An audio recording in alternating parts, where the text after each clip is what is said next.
sais. Tu sais exactement ce qu'il faudrait faire. Tu sais qu'il faudrait te lever plus tôt, que tu devrais éteindre ton téléphone, que tu devrais travailler sur ce projet, faire du sport, dire la vérité, mettre des limites, commencer ou arrêter. Tu le sais. Et pourtant, tu ne le fais pas. Et ce n'est pas parce que tu es stupide. Ce n'est pas parce que tu es incapable. Ce n'est même pas parce que tu manques d'intelligence. C'est plus subtil que cela. Il y a en toi un décalage. Un fossé invisible entre la connaissance et l'action. Entre la clarté et le courage. Entre l'intention et le mouvement. Et ce fossé te ronge. Chaque jour où tu ne fais pas ce que tu sais devoir faire, une petite voix s'élève en toi. Tu pourrais être mieux. Tu devrais être plus discipliné. Pourquoi tu ne changes pas? Et tu te juges. Silencieusement. Tu te dis que tu manques de volonté. Que tu n'es pas assez fort. Que d'autres y arrivent. Mais pas toi.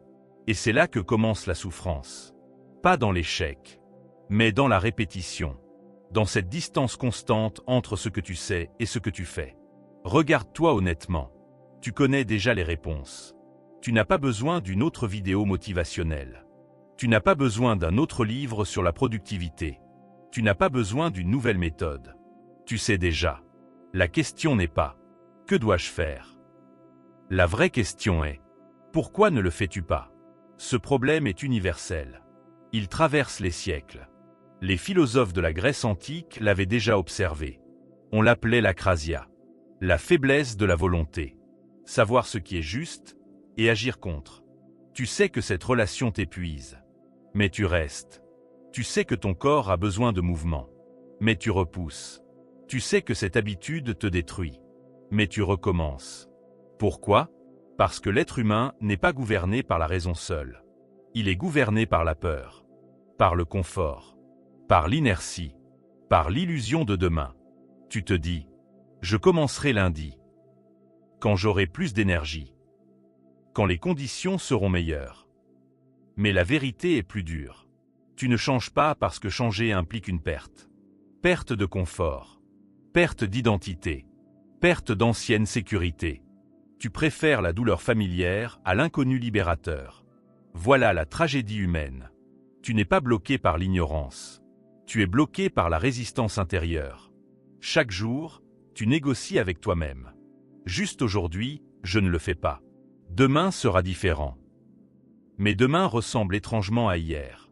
Et à force, tu commences à douter de toi. Pas de tes capacités, de ton intégrité. Tu te demandes, puis-je me faire confiance? Et quand un homme ne peut plus se faire confiance, il commence à perdre sa dignité intérieure. Les stoïciens n'étaient pas naïfs. Ils savaient que l'homme connaît souvent le bien sans l'accomplir. Épictète disait, « Ce ne sont pas les choses qui troublent les hommes, mais les jugements qu'ils portent sur ces choses. » Tu ne manques pas d'action. Tu manques de clarté sur ce qui te gouverne. Observe-toi. Quand tu procrastines, que se passe-t-il réellement? Ce n'est pas de la paresse. C'est une fuite. Tu fuis une émotion. La peur d'échouer. La peur de ne pas être à la hauteur. La peur d'être jugé. La peur de découvrir que tu n'es peut-être pas aussi talentueux que tu l'imagines. Alors tu restes dans l'entre-deux. Tu préfères ne pas essayer, pour ne pas confronter la vérité. Marc Aurèle écrivait dans ses pensées.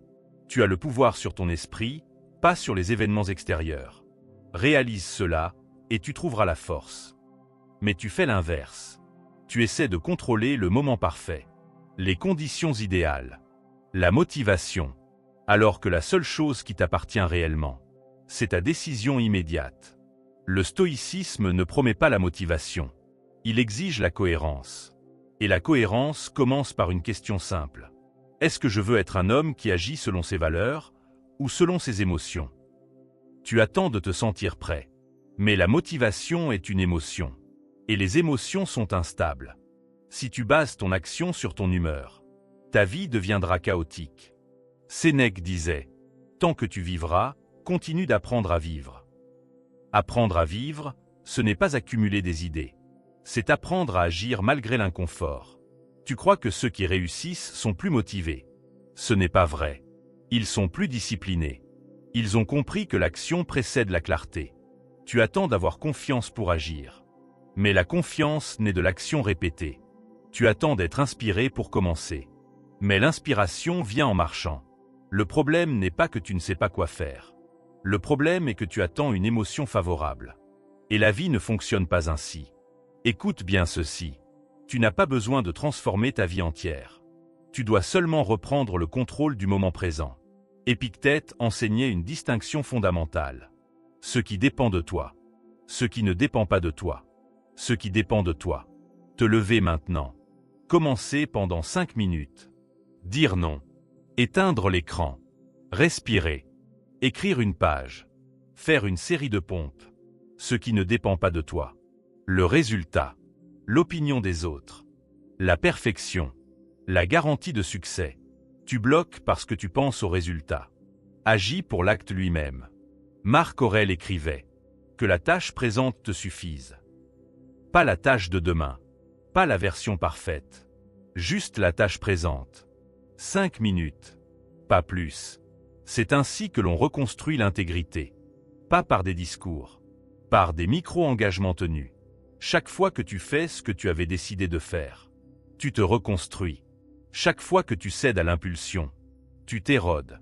La dignité n'est pas spectaculaire. Elle est quotidienne. Ce que tu dois comprendre. Tu n'es pas faible. Tu es divisé. Il y a en toi 2 forces. L'une cherche la facilité. L'autre cherche la grandeur. La facilité crie. La grandeur chuchote. La facilité promet le confort immédiat. La grandeur exige un inconfort temporaire. La majorité des hommes vivent au service de la facilité. Puis ils se demandent pourquoi ils se sentent vides. Nietzsche écrivait « Deviens ce que tu es ».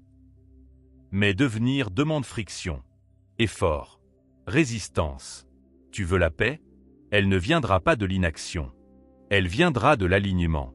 Quand tes actions correspondent à tes valeurs, une force tranquille naît en toi. Tu dors mieux. Tu te respectes. Tu n'as plus besoin de te justifier. Et soudain, le monde extérieur perd son pouvoir sur toi. Ce qu'il faut faire. Alors fais-le. Pas parfaitement. Pas héroïquement. Simplement. Aujourd'hui. Maintenant. Ne transforme pas cette vidéo en une autre connaissance inutile. Prends une décision. Une seule. Et tiens-la. C'est ainsi que commence la transformation. Ce n'est pas spectaculaire. C'est silencieux. Mais dans ce silence, tu redeviens souverain. Il existe une forme de trahison plus grave que celle des autres. Celle que tu fais contre toi-même. Chaque fois que tu promets d'agir, et que tu ne le fais pas, tu envoies un message invisible à ton esprit. Ma parole n'a pas de valeur. Et l'esprit enregistre. Tu ne perds pas seulement du temps. Tu perds de la crédibilité intérieure. Et sans crédibilité intérieure, il n'y a ni force, ni paix, ni autorité sur soi. Tu crois que le problème est extérieur. Le manque d'énergie, le manque d'opportunité, le manque de soutien. Mais la vérité est plus simple. Tu ne t'obéis plus. Marc Aurèle écrivait « L'âme se colore de la teinte de ses pensées. Mais elle se structure aussi par ses actes. Chaque action répétée devient une identité. Si tu répètes l'évitement, tu deviens quelqu'un qui évite. Si tu répètes l'effort, tu deviens quelqu'un qui avance. La tragédie n'est pas que tu échoues. La tragédie est que tu t'habitues à ne pas essayer. Tu as peut-être associé la discipline à la contrainte, à la rigidité, à la privation. Mais la discipline stoïcienne n'est pas une punition. C'est un acte d'amour envers ton futur. Sénèque écrivait « Ce n'est pas parce que les choses sont difficiles que nous n'osons pas. C'est parce que nous n'osons pas qu'elles sont difficiles. » Tu attends que la tâche devienne plus facile. Mais elle devient plus lourde chaque jour où tu l'évites. La discipline n'est pas la suppression du plaisir. C'est la hiérarchie des plaisirs. Préférer la satisfaction profonde à la gratification immédiate. Préférer la fierté durable à l'apaisement momentané. Quand tu fais ce que tu sais devoir faire, tu ne ressens pas toujours du plaisir. Mais tu ressens quelque chose de plus rare. Le respect de toi-même. Et cela change tout. Imagine qu'il existe en toi un guerrier. Pas un guerrier de violence. Un guerrier de cohérence. Il se lève quand tu veux abandonner. Il agit quand tu veux fuir. Il reste calme quand l'émotion monte. Ce guerrier n'est pas né fort. Il est forgé. Forgé par de petites victoires invisibles. Épictète disait « D'abord dis-toi ce que tu veux être, ensuite fais ce qu'il faut faire ». Le guerrier intérieur naît de cette décision. Pas de l'enthousiasme, de l'engagement. Chaque matin, tu as un choix. Servir ton impulsion ou servir ton principe. Les impulsions sont bruyantes. Les principes sont silencieux. Mais seuls les principes construisent une vie solide. Tu n'as pas besoin d'un bouleversement. Tu as besoin d'un rituel. Simple, clair, répété. Les stoïciens pratiquaient 3 choses essentielles. La préparation mentale du matin, l'attention consciente durant la journée, l'examen de conscience le soir. Le matin, demande-toi, quelle est l'action que j'évite et que je dois accomplir aujourd'hui? Une seule, pas 10. Une. Puis engage-toi à la faire, même imparfaitement. Durant la journée, observe tes excuses. Ne les combats pas avec violence. Observe-les. Je n'ai pas le temps. Je suis fatigué. Ce n'est pas le bon moment. Ce sont des pensées, pas des ordres. Le soir, pose-toi cette question. Ai-je agi selon mes principes ou selon mes émotions? Pas pour te juger, pour te corriger. Sénèque pratiquait cet examen quotidien. Il écrivait qu'il passait en revue sa journée chaque soir. Non pour s'humilier, mais pour progresser. C'est ainsi que l'on se reconstruit. Tu crois que tu manques de discipline. Mais souvent, tu manques de courage. Car agir signifie accepter le risque. Risque d'échouer. Risque d'être critiqué. Risque de découvrir tes limites. Alors tu restes dans l'illusion du potentiel. Tant que tu n'agis pas, tu peux encore croire que tu pourrais réussir. Mais dès que tu agis, tu entres dans la réalité. Et la réalité fait peur. Pourtant, Lao Tse enseignait. Un voyage de 1000 lieues commence par un pas. Pas un plan parfait. Pas une certitude. Un pas. Le courage n'est pas l'absence de peur. C'est la décision d'agir malgré elle. Imagine-toi dans 10 ans. Plus âgé.